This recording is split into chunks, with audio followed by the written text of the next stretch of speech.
and welcome to the Intel Brief, your daily intelligence briefing on global geopolitics. Today is Tuesday, 15 October.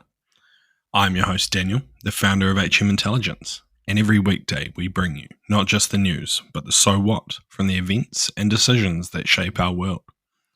So grab a coffee and get ready to be informed. In today's update, we'll be covering Google wants to use nuclear reactors to power its AI data centers. The German spy chiefs are warning of an increased Russian threat. And Scholz and von der Leyen talk up EU expansion in the Baltics. So firstly, Google has announced a plan to purchase a nuclear energy power plant to power its data centers, signing an agreement with Concise Power to bring small modular reactors online by 2030 and potentially to add more by 2035. The financial terms of the deal remain undisclosed, and it's unclear if Google will contribute to the construction of the reactors or simply buy power once they're operational. This move aligns Google with other tech companies such as Microsoft, which have been exploring nuclear energy to support the rising electricity demands driven by AI. Google's Senior Director of Energy and Climate emphasized that nuclear energy is essential to meet AI's power needs while contributing to the company's clean energy goals. Concise Power claims that small modular reactors technology is safer than traditional reactors, using molten fluoride salts as a coolant instead of water, which avoids the risk of boiling. Despite its promise, SMR technology is still in its early stages and requires regulatory approval before development. With this initiative, Google aims to add up to 500 megawatts of 24/7 carbon-free energy to the US grid, contributing to its carbon-neutral goals. While 64% of Google's energy consumption in 2023 was carbon-free, its total CO2 emissions increased by 13% due to growing energy demands, highlighting the challenges tech companies are facing in balancing emissions with the advancements in AI and other power-intensive technologies. So what? I think this highlights the level of investment that tech companies are expecting to output purely around AI. Alongside power, there is also huge investment into data centers and the other infrastructure needed to sustain such massive increases in processing power. However, it is likely that this will put a strain on the regular power grid in the short to medium term as countries try to divest from traditional power sources while still needing to power these data centers. And next, German intelligence chiefs has raised alarms about escalating threats from Russia, warning that the country could be capable of conducting a direct assault on NATO by 2030. During an annual parliamentary committee briefing, leaders of the Federal Intelligence Service, the Military Counterintelligence Service, and the Federal Office for the Protection of the Constitution reported an increase in Russian espionage, sabotage, and disinformation campaigns in Germany. The BFV chief, Thomas Halderwang, highlighted aggressive actions from the Russian intelligence service, noting that recent incidents, such as the suspected sabotage attempt at a DHL center in Leipzig, are signals of a heightened Russian hostility.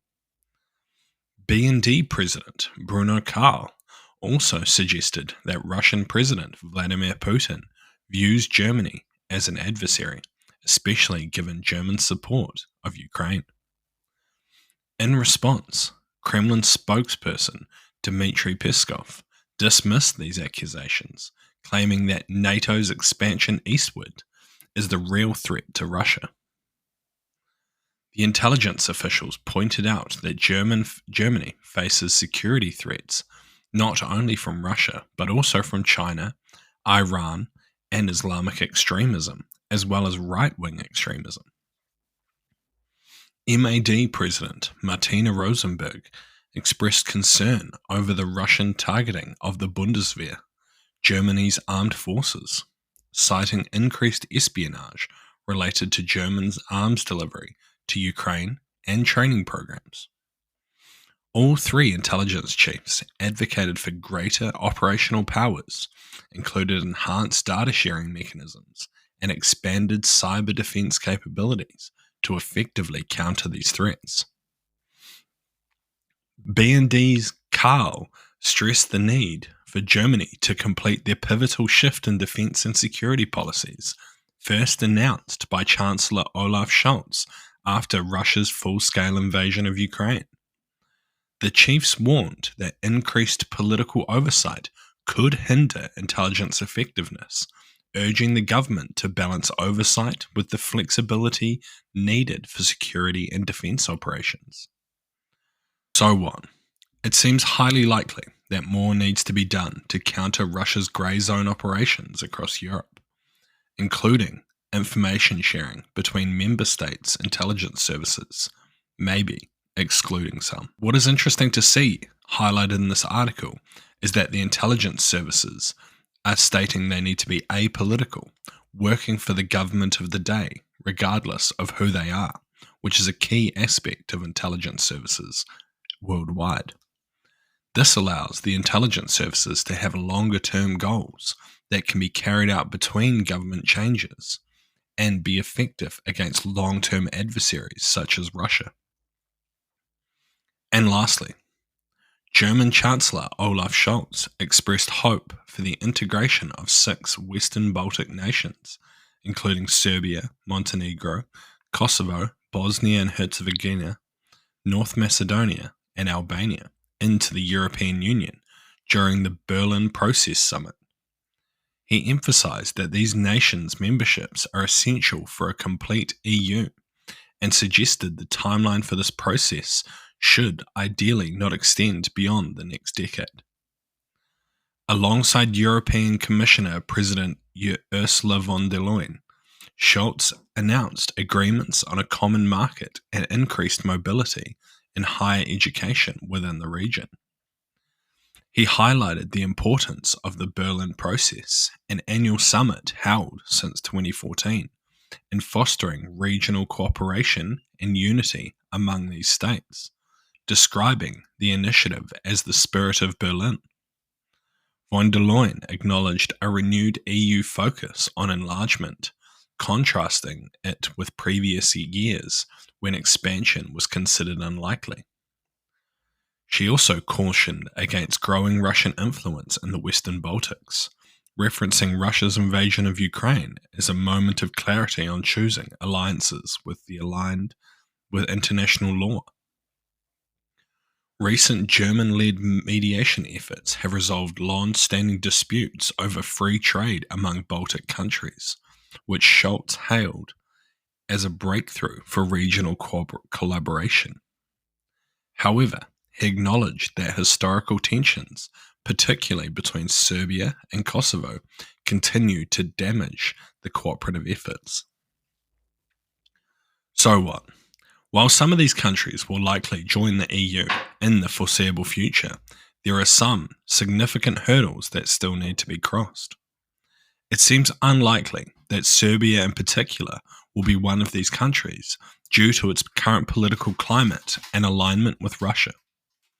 Also, Kosovo will likely struggle due to its disputes with Serbia, which would likely increase significantly if they were moved forward in the EU membership process. Thank you for listening to the Intel Brief, your daily intelligence briefing on global geopolitics, brought to you by HM Intelligence. If you want to support the podcast, tell your friends to help them stay informed and leave us a 5-star review. Or if you want to learn more about intelligence, why not take one of our courses? They're all online, self-paced and affordable. Thank you for listening.